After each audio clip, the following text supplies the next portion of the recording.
Imagine you're about to crack open a can of Coke. You're thirsty, parched, maybe even just having a bad day. When boom! A $5 bill shoots up at you, like one of those snake in a prize cans. Then, my friend, you're no longer just drinking a Coke, you have a MagiCan. And today, we're diving into one of the most infamous marketing disasters of the 90s. One that sounded genius on paper, yet turned into a total nightmare in real life, and basically became the blueprints for what not to do when stuffing a prize inside of a Coke can. Of course, I'm talking about Coca-Cola's 1990 promotion, the MagiCan. From an $100 million marketing campaign to spring-loaded prize cans, and even a New Kid on the Block tour sponsorship, today, please sit back as we look back into the short, chaotic life of the MagiCan, the promotion that literally left a bad taste in people's mouths.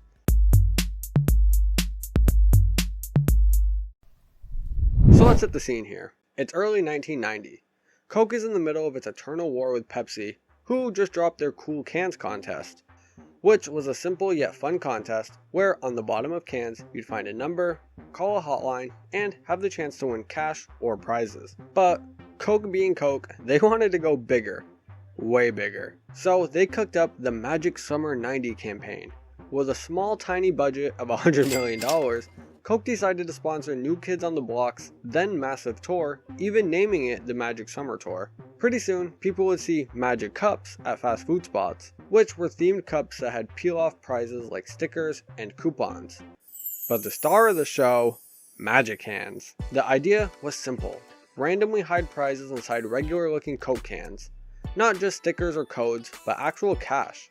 Anywhere from $1 to $500, and some even had vouchers for bigger things like concert tickets, meet and greets, and custom merch. When you pop open the tab, a spring-loaded mechanism shoots the prize up like a jack-in-a-box. They planned to slip about 750,000 of these into the normal Coke supply chain, which at the time was producing about 200 million regular cans a day, meaning people had about a 37.5% chance of getting a MagiCan. And I know what you're thinking. If it's just a bill in a Coke can, wouldn't it be easy to just lift it up and shake it and tell what's in there? Well, Coke thought of that too. So to stop people from shaking and weighing the cans in stores, they filled the bottom of the prize compartment area with chlorinated water plus ammonium sulfate, which made it stinky, meaning nobody would drink it by accident. More on that later. Regardless, it seemed genius. It had the same weight and even the same chill rate. They tested it quietly in 1989, dropping 2,000 cans in a few markets, and decided it worked great. Owners got cash, and people seemed to love it. So they gave it a full national launch on May 7th, 1990. And commercials were everywhere for this thing. New Kids on the Block were hyping it up, and they even released these cool looking posters showing how the design worked for skeptical and or just curious consumers. The Coke execs were probably high-fiving each other, thinking of all the money bags and promotions they were going to get for this thing. I mean, what could go wrong? Spoiler alert, everything. Within days, people started noticing some weird stuff. Some cans had jammed springs, leaving prizes just sitting there in the chlorinated water, while others had leaky seals, leading to the money being soggy and therefore not shooting out properly. And then, the big one. An 11-year-old kid in Massachusetts was opening a can when the spring launcher malfunctioned, causing it to kinda explode, leaking the liquid from the bottom. And since, well, it's a child, he decided to take a sip of the foul liquid before spitting it out. His parents freaked out once they realized what was happening and assumed it was a case of tampering or even poisoning, as they never heard of the promotion before, and called the cops. The cops snagged the soda for evidence, which is when it gets sent off to the local health department for testing, where they find out it's not toxic. The chlorine levels in the drink are lower than an average swimming pool, and the kid was totally fine. But the story exploded in the news. Headlines everywhere were spewing some variation of Coke prize can poisons child, and Coke scrambled to get their shit together once the news broke. They ran a full-page newspaper ad in 50 major markets, plus TV spots, explaining that a very small number of cans have a foul-smelling, but harmless, water, making sure to clarify, if you have a winning can, don't drink the liquid. Damage control was massive, but already a little too late. People were already shaking every can on the shelves, stores were dealing with chaos, and rumors of a lawsuit lingered. Coke worried about more kids drinking it, and I mean, the bad PR was just snowballing at this point. So after only 3 weeks, they decided to pull the plug on the MagiCan, And what's even more fucked up is they denied any recalls on it, as they claimed there was no legitimate way to identify winners. Which I guess I get, but it's still kind of just whack to me. Either way, shipments halted altogether. Only 200,000 of the 750,000 ever made it out, with the rest staying in warehouses until, well, who knows. For some reason, corporate America loves to hide this stuff, even though I truly think it's a part of history. Like, did they destroy them? Did they take the money out of all of them to pay for the failure? Are they still sitting in a warehouse somewhere? Like, we'll probably never know. And even though the MagiCans were a complete flop, the Magic Summer promotion did continue on, but with only the Magic Cups.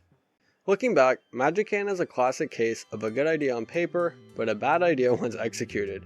I mean, the engineering was actually kind of impressive, especially with the anti-cheat measures, making them the same weight, feel, and even coldness, but they underestimated the real-world chaos that would happen when someone inevitably drank the damn liquid. Like, you were already putting real money into Coke cans, most of which was getting ruined anyway. Why did you not just put Coke in the bottom of the can? Like, just add more syrup to make it thicker and heavier. Soda syrup is one of the cheapest things on earth. It's just baffling to me. I don't know why they added this chemical replacement instead.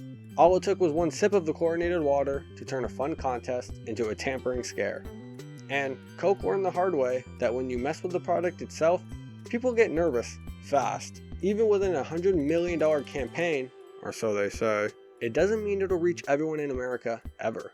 Like, at least make the box look different or something, dude. I mean, compared to Pepsi's simple cool cans, they had no springs, no chemicals, no drama. Just a cool, fun, innovative idea that gave consumers a new wacky reason to buy a can. Although, Pepsi has had its fair share of drama, do not get me wrong.